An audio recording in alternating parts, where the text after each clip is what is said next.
نحمد و نصلی علی رسول الکریم اما بعد فاعوذ باللہ من الشیطان الرجیم بسم اللہ الرحمن الرحیم رب اشرح لی صدری ویسر لی امری واحلل عقدۃ من لسانی یفقہوا قولی۔ جو لوگ اللہ کا ذکر کرتے ہیں، لاسٹ ٹائم ہم بات کر رہے تھے ذکر الہی کی فضیلت، آج ہم بات کریں گے جو لوگ اللہ کا ذکر کرتے ہیں۔ ذکر کا ایک ذریعہ ہے نماز، جس کی تلقین قرآن پاک میں بار بار کہی گئی ہے۔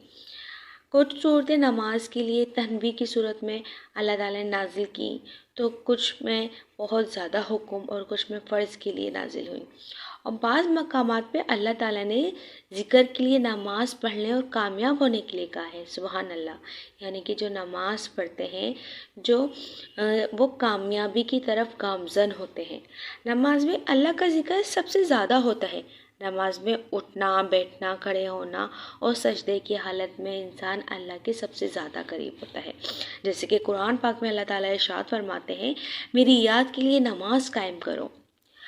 اور اسی طرح سورہ جمعہ میں اللہ تعالیٰ فرماتے ہیں، جب نماز ہو چکے تو اپنی اپنی راہ کو لو اور خدا کا فضل تلاش کرو، اور خدا کو بہت بہت یاد کرتے رہو تاکہ نجات پاؤ۔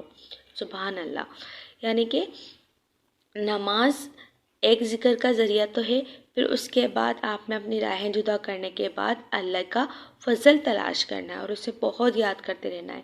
یعنی کہ جب آپ اپنے جب آپ اپنا روزگار تلاش کر رہے ہوتے ہیں یا اپنے روزی رزق کی طرف آپ گامزن ہوتے ہیں، تو اس میں بھی آپ کا فوکس کون ہونا چاہیے؟ صرف اور صرف اللہ تبارک تعالیٰ کی ذات ہونی چاہیے۔ اس سے کیا ہوتا ہے؟ اس میں پھر آگے اللہ تعالیٰ فرماتے ہیں تاکہ تم نجات پاؤ، ٹھیک ہے۔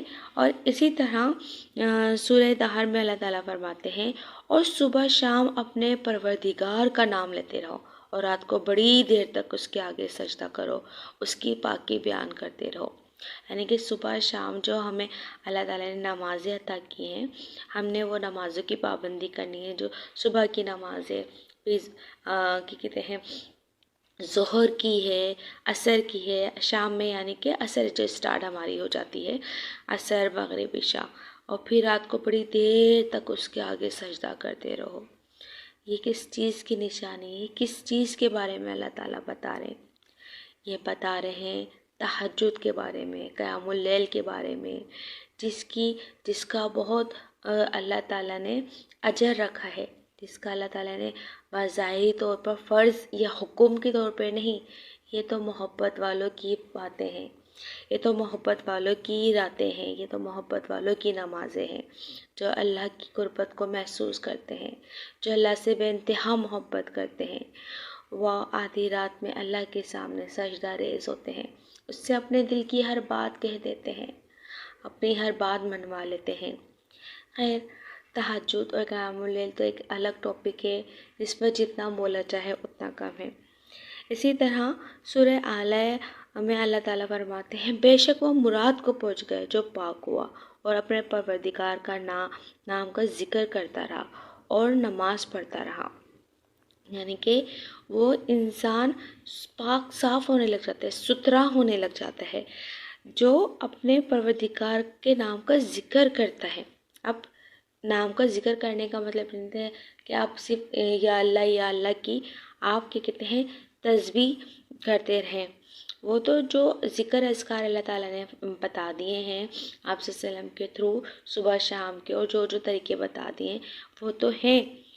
اس کے علاوہ ذکر کا ایک جو بڑا ذریعہ ہوتا ہے نا، وہ اپنے آپ میں پازیٹیو رہنا ہوتا ہے، اور اللہ کے مطابق آپ نے زندگی بسر کرنی ہوتی ہے، اس کے مطابق عمل کرنا ہوتا ہے۔ اور نماز پڑھنا یعنی کہ ابھی ہم ویسے تو بہت ساری چیزیں ہم لوگ ہائٹ لائٹ کر سکتے ہیں جو اللہ تعالیٰ نے ذکر کے لیے بیان کی ہیں، لیکن ابھی ہمارا کیا فوکس ہے کہ نماز کو اللہ تعالیٰ نے ذکر کا ایک بہت بڑا ذریعہ بنایا ہے۔ جو نماز پڑھتا ہے، ذکر کرتا ہے، اس میں 3 باتیں بتائی گئی ہیں، جو یعنی کہ مراد کو کون پہنچ جاتے ہیں، اور پاک جو کون ہوتا ہے؟ جو اللہ کے نام کا ذکر کرتا ہے اور نماز پڑھتا ہے۔ سبحان اللہ۔ اسی طرح ابو درداء نے بیان کیا، رسول صلی اللہ علیہ وسلم نے ارشاد فرمایا کہ ہمیں تمہیں ایسی چیز نہ بتا دوں جو تمہارے مالک کی بارگاہ میں سب سے اچھے اور پاکیزہ اعمال ہیں، درجات میں سب سے بلند سونے چاندی خرچ کرنے سے تمہارے لیے بہتر ہے، اور اپنے دشمن سے جنگ کے وقت ان کی گردنیں مارنے سے بھی بہت بہتر ہے۔ صحابہ کرام نے عرض کیا، یا رسول اللہ صلی اللہ علیہ وسلم، ارشاد فرمائے۔ تو آپ صلی اللہ علیہ وسلم نے فرمایا، ذکر الہی، یعنی ذکر الہی کی اتنی بڑی فضیلت آپ صلی اللہ علیہ وسلم نے فرما دی ہے کہ اس میں کیا ہے، وہ سب اعمال میں درجات میں سب سے زیادہ بلند ہے، یعنی کہ آپ سونا چاندی بھی اگر اس کو خیرات کر دے اس سے بھی زیادہ، کیونکہ ہر کوئی انسان تو خیرات نہیں کر سکتا، اور اتنی جو زکوٰۃ ہے وہ سب سے زیادہ ان لوگوں پر واجب ہے، ان لوگوں پر فرض ہے جو دنیاوی مال بہت زیادہ رکھتے ہیں، ٹھیک ہے۔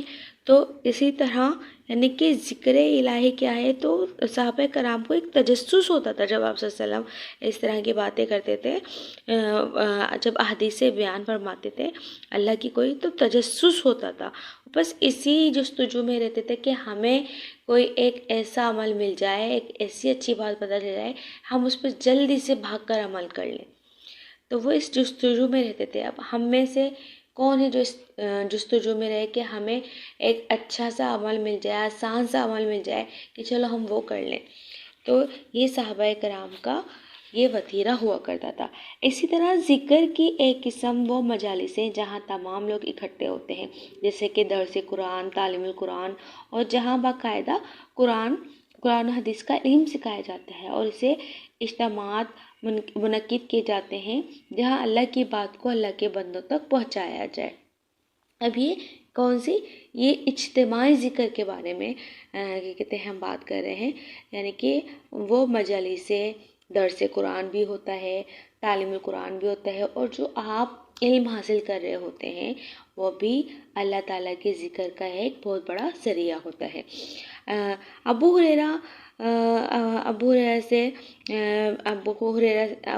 نے ارشاد فرمایا کہ رسول صلی اللہ علیہ وسلم نے فرمایا، جب کوئی جماعت ذکر الہی کے لیے بیٹھتی ہے تو فرشتے سے گھیر لیتے ہیں، رحمت اس جماعت کو ڈھانپ لیتی ہے، اور اس پر سکون اطمینان کا نزول ہوتا ہے، اور اللہ تعالیٰ اس کا ذکر اپنے بارگاہ میں حاضر فرشتوں سے کرتا ہے۔ یہ صحیح مسلم کی روایت ہے۔ اسی طرح حضرت انس رضی اللہ تعالیٰ عنہ نے بیان کیا، رسول اللہ صلی اللہ علیہ وسلم نے ارشاد فرمایا، جنت کے باغوں سے جب تمہارا گزر ہو تو ان کے میوے کھاؤ۔ صحابہ کرام نے عرض کیا، جنت کے باغ کیا ہیں؟ آپ صلی اللہ علیہ وسلم نے ارشاد فرمایا، وہ ذکر کے حلقے، وہ ذکر کی محفلیں، وہ مجالس۔ سبحان اللہ، سبحان اللہ۔ ابو ہریرہ رضی اللہ تعالیٰ نے بیان کیا، رسول صلی اللہ علیہ وسلم کا ارشاد ہے، کسی مجلس میں لوگ بیٹھے اور نہ ذکر الہی کریں، نہ اپنے نبی صلی اللہ علیہ وسلم پر درود بھیجیں، تو یہ نشست ان کے لیے خسارے کا سبب ہوتی ہے۔ اللہ چاہے تو انہیں عذاب دے اور چاہے تو ان کی مغفرت فرما دے۔ یہ ترمذی کی روایت ہے، یعنی کہ جب ہم ایک گیدرنگ میں ہوتے ہیں اور جہاں اللہ کی کوئی بات نہ کرے، جہاں پہ آپ صلی اللہ علیہ وسلم پر درود و سلام نہ بھیجے، وہ کیا ہوتی ہے، مجلس اکثر خسارے کا سبب ہوتی ہیں۔ اللہ تعالیٰ آپ کو مجھے ایسی مجالس سے ایسا ذکر عطا فرمائے جس سے اللہ تعالیٰ ہم سے خوش ہو جائے اور دنیا آخرت پہ ہم سے راضی ہو جائے۔ وآخر دعوانا الحمدللہ رب العالمین۔